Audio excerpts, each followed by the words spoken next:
as we continue to build up to the regular season. We're going to look at the matchups that the Eagles are going to take on in this 2023 season. And this is one of my big ones, maybe the first milestone measuring stick that we're going to come up against. The Eagles against the New York Jets. The battle, not of Gotham, but a city in Gotham. One of the two, and one that's a rival of sorts, of our own division rival. What's up, it's your boy Centron. Come back at you with another analysis video, and I kid you not, it's the real name. We're going to look at different things, some bingo topics, but that's not the official title of the video. We're looking at an AFC East opponent, and I already told you who it was, but you probably already tuned out because you're not even watching them. But let's get to them. They're at the bottom here. The New York Jets. First, we're going to get the players and evaluate them, and then try and compare them to the guys that they'll be facing on the defense or offense or respective unit. So first of all, the big trade of the offseason for the New York Jets, they upgraded at quarterback, definitely over Zach Wilson, the number 2 overall pick in the past couple seasons. One, Aaron Bleeping Rodgers, as Skip Bayless likes to call him. He's a player that he's in his late 30s, on the back 9 of his career, but he's still impressing. He's still impressive. He's still a future Hall of Famer. That being said, man, it can be evaluated one or two ways. That he's going to come and elevate this unit, or he's going to become part of the middling fixture they have there in New York, where they kind of just stuck. They have a competitive division, in the very least, that they have the Buffalo Bills. And the Dolphins. I'm forgetting that it's a resurgent in the AFC East that has dethroned the Patriots and thrown commonality, or I should say just the status quo, into trash, into chaos. So they're looking to be one of the usurpers of this division, and maybe an upstart, but he gives them a damn good chance at that. And he has weapons on offense. You can see here, and he's a cerebral guy. He's a smart guy, intelligent guy. You got to believe that he's upgraded them and given them at the very minimum 3 to 4 wins on their schedule. But that being said, the Bills, have been reigning in this division for a couple of seasons now. And the Dolphins, like I said, they were upstarts as well last season, and they made the playoffs as well as the Bills. And it's going to be a tough out, especially in the AFC, where it's the tougher conference. And you have to go through teams like the Bengals, the reigning champions, and the Kansas City Chiefs. Like I said, the Bills in this division, as well as other solid teams, and teams that are gonna be like the Jets, looking to have a bounce back year. That being said, Aaron Rodgers, man, he can sling the freaking football, and I'm really excited to see what he can do in this offense. He's gonna definitely present an interesting and multiplicitous and multi-layered challenge for the Eagles defense. But I'm liking what I'm seeing from that unit thus far. But they're going to be a work in progress, believe me when I say that. I have all the faith in the world in them, but he is a guy that's going to push them. Even he did so in Green Bay last year when he was working with green-horned younglings. No, I'm not talking about Star Wars. But anyways, man, we'll have to get some of the pieces around him. Breece Hall, he's a second-year guy towards ACL. Gonna be more of a rebounder year for him because he's not going to be feeling 100% comfortable with that new reconstructed knee. But they have upgraded the position since and added in Dalvin Cook. Man, he's a player, and he's going to bring a lot to his offense, and he also doubles as a receiving outlet, legitimate one. I don't think it's good as DeAndre Swift, but cut below that, and certainly a respectable complementary piece in that regard. Garrett Wilson, a second-year guy, 1,000-yard guy last year. Has all the talent in the world, and you got to believe that Aaron Rodgers coming in is going to elevate his game. El Lazard, following his quarterback from Green Bay to the Jets, in different kind of green, more similar to a midnight green, or like a money green, the New York Stock Exchange green. And he's a good number 2. He has some good receiving chops, and he runs good routes. So it'll be interesting to see what he brings. And Corey Davis playing third fiddle here, but he's a talented guy. Drafted, he was number 5 overall a couple of years back, 4 or 5 years back. I think he's a 4 or 5 year veteran. I want to say 5-year. But yeah, he's a guy, out of Western Michigan. He has some speed, 4.3 speed, as well as solid receiving hands. But he's still coming into his own, trying to find that consistency. But that's a deadly trio of receivers, man. I would say not deadly. Sorry, I misspoke there. But that's a solid, pretty good. Could be great potentially. Stable receivers. Tyler Conklin. Sorry, it might be his brother. I'm thinking about the tackle there with the Titans, I believe. I don't know anything about him. Who knows? Dwayne Brown, man, a solid left tackle. Laken Tomlinson, a underrated left guard. Joe Tippmann, a solid guy at center. Elijah Vera Tucker, a very smart doctor, I believe. He's solid as well. And Mekhi Becton, a very, a good right tackle. So they have one of the better lines in the league. Top 10, but it depends on, how they coalesce as a unit, whether they can rise in the standings. But, man, a very good line protecting Aaron Rodgers. So, we're going to get to them in a second, but it'll be an interesting challenge. Carl Lawson, speedster, but, he's a solid player. Quentin Williams, the game breaker here. He broke through finally, had double-digit sacks last year, was, a knife through hot butter. Just slicing through offenses, and he presents an interesting challenge. Quentin Jefferson, a solid guy there. D-tackle John Franklin Myers, maybe kind of making his way in the league. I don't know much about him. I believe he's a rising talent, though. Quincy Williams, a solid linebacker. C.J. Mosley has yet to really pay off for the New York Jets, and he's earned more money from them than promised paid off. But if he ever does run into shape, man, watch out. Sauce Gardner, one of the rising stars in our league, man. He came out and balled out last year, entering the league his first year, and he looks to build up on that. But man, they have a grade A solid talent out there on the island, man. And just they continue the tradition on of having solid corners. Him falling in the trail of one Revis and Cromartie, who used to play in Gotham City. DJ Reed, a solid guy. This might be not make or break, but a season where he can really test to see if he can hold the next level. Michael Carter, trying to find his bearings in the league, but he could be rising talent or it could be an afterthought. Jordan Whitehead, a solid safety, and Chuck Clark, underrated, man, coming over from the Ravens. So they have an underrated defense that could really rise to the rankings and rise in reputation. But that line, especially headed up by Quentin Williams, had them being feared by some people across the league last year, and they have good pieces, and patrolling the second, the middle of the field, and locking down the secondary. So they present an interesting challenge, man. Let's get into what they present to our defense. So Aaron Rodgers, we saw him last year, but with him having different pieces around him in different setting, he presents a challenge to the defense. Definitely, he's a smart, intelligent guy. Doesn't make the same mistakes over, but this is going to be an interesting battle to see how he it all depends on how he syncs with his weapons, how great of chemistry can they display with him being with them his first time. He's going to maybe lean on guys like Allen Lazard. That could be great for tells and stuff like that, but he has talented guys out there. And he's going to have backs that have receiving chops that he can throw to, and Breece Hall coming off the bench to spell Dalvin Cook. So, it's going to be an interesting challenge. I'm not going to say yay or nay whether we win that battle outright, but it's too hard to tell right now because we're just calling it on paper, and a lot of things could happen. But they could expose, the defense, definitely the linebackers.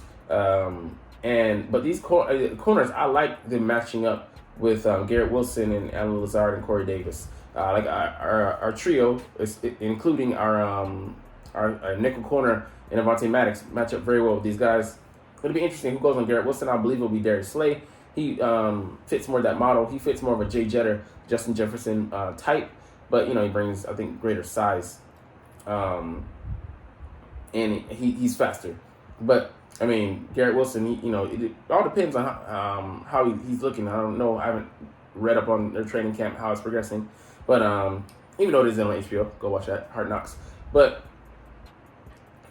interesting to see how he would play him. And Al Lazard, I think he brings more size. Yeah, So James Bradbury would be a good matchup for him. I don't think their tight end really too much of a threat, but with our linebackers, it could be. Their O-line, man, presents a very good challenge for our D tackles. But our D tackle, our D line and edge players. I believe that we presented very good puzzle piece for them, though. Can we break them down? Because we broke down teams like the 49ers, who had a solid line last year, as well as Dallas, who had a better O-line, but they're lacking on the depth. Not better than this, but I'm saying a solid O-line. And it just didn't matter. So we just overwhelmed guys, and even guys that have experience. Like Trent Williams, he got bull rushed by one Brandon Graham. So I'm not saying, I don't think it's a draw. I think we have the edge and just us coming in waves, man, and especially up the middle. I don't know if these guys are ready for it. Jordan Davis, or Jalen Carter. Just with us being able to do those twists and stunts. And there's going to be a lot of things. Like a guy, excellent YouTuber, Billings guy, I forget, top Billing, had an assessment video, a film study, and we're going to be not going to run out of a base of a 3-4 or 4-3. We're going to be multiple, and we're going to be able to be amorphous, adapt to what they're throwing at us. Using nickel, big nickel, dime packages. There's going to be a lot of things and looks that we're going to be able to give these guys, and I think we're just going to be able to overwhelm them at the end of the day. Now let's move to the D-line, man. They have some talented pieces, and don't get me wrong, man. I believe a lot of these guys can be solid, but I think it'll be similar to the 49ers puzzle that we were able to solve. They had Joey Bosa, and they had not Eric Armstead, the other guy, I forget. They came in, they were both D tackles by 49ers. One got shipped off to the might be Armstead to the Colts. But with Quentin Williams heading this unit and him going in a lineup against Jason Kelce, his experience and just his technique are going to be able to handle this guy. And I'm not saying he's going to win majority of the times, but with his experience, he's going to be able to lean on that. He'll be able to to finesse him, to use all his his wiles and his guile to get the better of the younger guy. He's not a young pup anymore, but and we'll find ways like we did to the Michael Parsons mystery.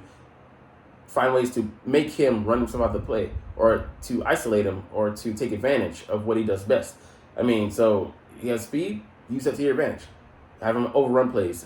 Put him in a position where he has to make a split decision, and it's going to be hard either way. A yay or nay go. So there's so many things you can do to combat these guys. And with him just heading the unit, if they had two great guys, okay, man, not a bit more a multiple problem. But with him headlining this unit and having several speed guys, several over solid guys, Carl Lawson having speed, that could be a problem for Jordan Mailata, who struggles with speed rushers, like Myles Garrett, who has speed and power. And he's one of the best in the league, so there's no surprise or no shock or no consternation that he's struggling.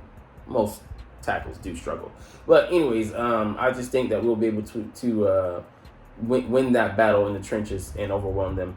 Their linebackers are solid. They flow, and might be able to misdirect them, but it'll be interesting in the run game. They're going to come and bang with our guys. So I'd be interested in putting our running backs in space.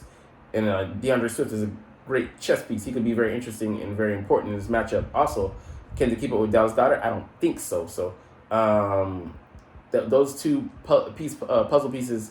And also how they match up with our Quez Watkins, with Michael Carter. Is he up for the task? And I think maybe our secondary options could be the X factors and game breakers in this matchup. Because Sauce Gardner, I believe he could lock that. If he goes across AJ Brown, I think will be an interesting challenge for him because he has the size advantage, and we'll get into something later that speaks to his dedication and his will.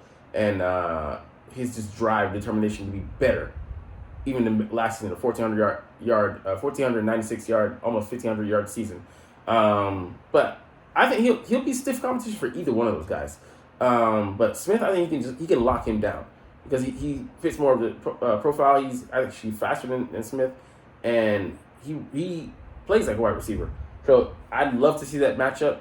I don't fear it, but I do not like it because I don't think Smith will be able to take advantage of him like that. So I'm waiting. I'm salivating to see this matchup though.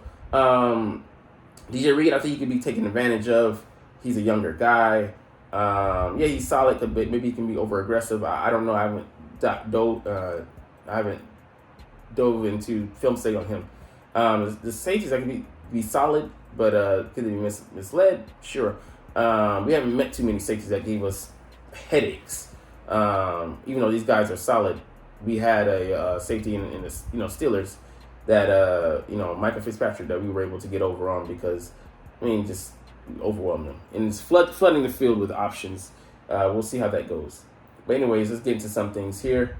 So Joe Tippmann, okay, he's a rookie. So I missed that, but it'll be interesting to see how that balances out. They have a backup center and Connor McGovern coming over from the Dallas Cowboys, but he can be. He's decent to solid, but it depends. Nah, okay, yeah, they were looking to keep that backfield together. Michael Carter's a solid guy, and Israel looks like a player, so we'll see how that goes. Cole Hartman, do they have him? Interesting. I don't know what he brings to the table. He knows us very well. Joe Douglas, our former general manager, or he was in the front office. I like the depth they have on this line, man. Jermaine Johnson, Will McDonald. It reminds us of our D line, so it'll be interesting to see.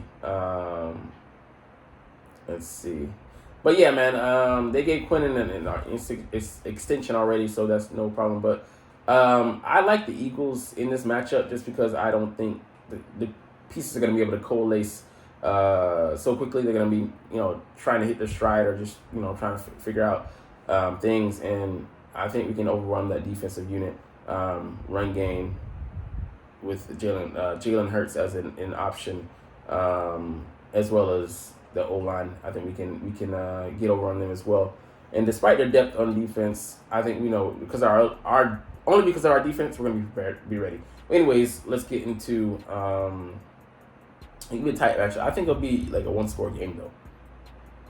All right, 10 bold things overly optimistic Eagles fans predict for 2023 season. These were ones for last year. The ones that came true are in bold. Interesting. But I'm interested in the ones this year. Eagles Hurts wins NFL MVP. I don't think so.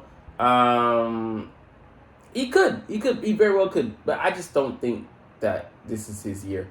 I think maybe next year would be a good springboard. And that being said, I think we'll have so many returning pieces, and then guys getting even better. He very well could, man. He has good chances, but I don't know. It's just something in me that just doesn't believe in that. A.J. Brown, DeMarcus Smith, and Dallas Goedert passed 1,000 yards receiving. I think very well this could happen because I think we're so top heavy, and then it's a double-edged sword. It could be a good and a bad thing on offense. That we really, these are three pieces that we highlight, and nobody behind that had 400 yards receiving. He had almost 1,500, almost 1,200 in 1196, 1496, 702, I believe. And, he was just on the cusp of 1,000 yards receiving yards season if he didn't get hurt with 936, 956, something like that. Eagles running backs combined for 1,500 yards. Just the three guys, I think they could eat that up. You know what I'm saying? We have 700, 800. I don't know. And another guy have a couple hundred. We're going to rotate them heavily. And, it's going to be dominating, I think, especially with Jalen Hurts, especially with Jalen Hurts as a threat there too. His numbers might come down and those guys might go up just because we can cycle them in. I almost said recycle. Sounds bad. Jalen Carter wins Defensive Player of the Year, Rookie of the Year. Sorry, that'd be a hell of a job. I don't think so. I just think we have too many weapons, for him to get the stats that he needs to to qualify, and then even to push further than that to get the numbers. Look very good here, of course, but also that's because we have complementary pieces. This guy is highly talented. Other guys next to him, so it's a combination. Darius Slay and James Bradbury combined for 10 plus interceptions. I just don't see it. I think they do better than like with the 5 or so that they or they almost 4 they combined for last year. I'd say 6, 6 maybe 7, but 10 plus, man, they'd have to be balling out and like be ball hawks, and I just don't. They don't need to be that. I don't care if they have no picks. I mean, like, ideally you guys to have some turnovers, but we shall see. The Eagles' defensive line breaks the NFL sack record. No, we're not getting close to 73 this year, so let's just dead that talk right now. Nakobe Dean and Reed Blankenship make the Pro Bowl. Actually, I see Reed Blankenship making the Pro Bowl the way he's been playing in training camp, but Nakobe Dean, I don't think he sniffs it. I think he can be a solid player. The upside for him, I think, is a very solid player this season, making tackles, being all over the field, but I don't think he qualifies for that just because, he's ancillary piece. Can't be the glue. Ideally should be the glue in our defense that holds both units together, farming the land in between and no man's land. That being said, there's too many playmakers for him to stuff the stat sheet. Eagles sweep the NFC East? I don't think so, man. That'd be really tough. What we go 4-2 last year, and we had such a great year. So, and yeah, that would be a good marker. Especially one that would purchase us a ticket, punch us a ticket to the playoffs. That's easiest. I mean, the first route is winning in your division. Nick Sirianni named NFL Coach of the Year. He very well could be. I think he has a good chance for this if we continue our winning ways, especially facing adversity, losing our O coordinator and D coordinator in the same year. Eagles defeat the Bills in Super Bowl 58. I don't think it'll be the Bills, but I think I'd see us doing this. Winning the Super Bowl rematch against the Chiefs. I like our chances. All right, let's get into something crazy, man. Eagles wide receiver A.J. Brown's quest to get faster, and the GPS data confirms he actually did. His goal to run routes around 18, 19 miles per hour, which is just crazy. Every single time. This offseason, he was hitting 23 miles per hour a couple times. Damn, bro. And he was, hitting like 22 last year? So he got even faster. Same size. Going even farther, which is crazy. But, the things he wants to do, coming in and out of his breaks quicker, helps him get more separation, more yards after the catch, and makes it, more likely the quarterback's going to go throw his way. Man, his strengthening coach. I mean, look at this. Route and release heavy day. Then working on his speed and explosiveness. Just crazy, man. So his top speed emphasized where the Browns' best position to strike down under his hips each time. They're working on aerodynamics of a human being running, which is crazy. Like being able to have access to this information, digest it, process it, put it to use, optimize it, and then optimize it in specialties. Where you're running routes, to where you're decelerating, to where you're getting that extra burst going upfield. Like he shot past James Bradbury, and he's like, James running full speed, and I was able to get on him like that, showing that he's increasing speed, just crazy. So he can separate on a deep ball when he needs to. Just wild, man. So Brown's overall top speed was 1.6 miles per hour faster than a year earlier. Wow, 23.7. Damn. Just the over 10-yard dash, 0.91 seconds. Yeah, I mean 22 is wild compared to his speed last year. So you want to run as fast as you can stop. He's capable of running 23 miles per hour, but if you ran that, you wouldn't be able to run a dig route properly. Cut and plant, have to sacrifice. So what do? You run as fast as you can under control, and get that to where like it's like second nature. It's like breathing air. It's natural to you. So just wow. So what they set on the optimal speed for him, 17 to 19 miles per hour. I mean, it's just crazy. He says, he get 5 balls thrown to him, but what if they're all up in a row, trying to establish that consistency. Like I said, trying to make it so that it just comes to you like that. It's a muscle memory. So he was able to run past Kelee Ringo, who has good long speed. He runs a 4.36 on a 50-yard pass down the sideline, surprising him. And he's making an adjustment. So he had only caught 60.7% of throws intended for him last year. Had 145 targets, 88 receptions. Still great numbers, but he wants to be even better. Optimize that. Man, and he wants to be able to read Hurts like a book. They communicate in line of scrimmage with a series of nonverbal signals and nods. And Brown wants to be able to get it like that, click it like that. But man, it's something exciting, bro. Last thing we're gonna get to today, analysts, people in the media, they really tout the 49ers, and some even saying, being crazy, saying that they're better than the Eagles, have a better roster and things like that. But Brock Purdy pattern, it's not just an empty sign or empty threat. Like, let's look at what they talked about. So Brock Purdy not showing the same magic in 49ers training camp. He came back from injury early. It's a good sign, but the magic hasn't been there. He's thrown 10 interceptions in practice. Is this Brock Prescott or Dak Purdy? Because that shit ain't Purdy. It's ugly. Including 2 on Wednesday against the Raiders. Secondary expected to be among the worst in the NFL. And yeah, like, this is training camp. You want to get your interceptions out of the way, but he's not looking as good as he was last year. So that just goes to show you that there's a learning curve at quarterback. There's people make adjustments the second time around. So they have all this evidence, all this info on you, all this footage, and they're gonna break it down. They're gonna diagnose you. They're gonna break you down all the way to the infinitesimal iota. Know what you do well, what you struggle at, what you like to do, your signs, your tells, your twitches.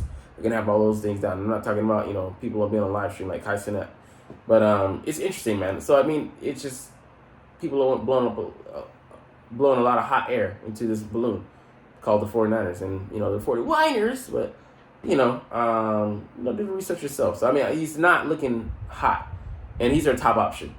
With Sam Darnold looking, milquetoast, so behind him, has some moments, and then Trey Lance looking like a freaking disaster. But anyways, we're gonna get up out of here, man. A long ass video, but I love talking about the Eagles. So many things I want to talk about today, but you didn't make it here, so it's all good. But like I said, I love making these videos, I love doing my thing. So we're gonna get up out of here. But as always, because you're not even watching, it's fly Eagles fly, and let's motherfucking go. Like, comment, share, and subscribe if you like. Thanks for watching. Check me out at Centron Anime, Centron Life, or Centron Laughs, or other social media.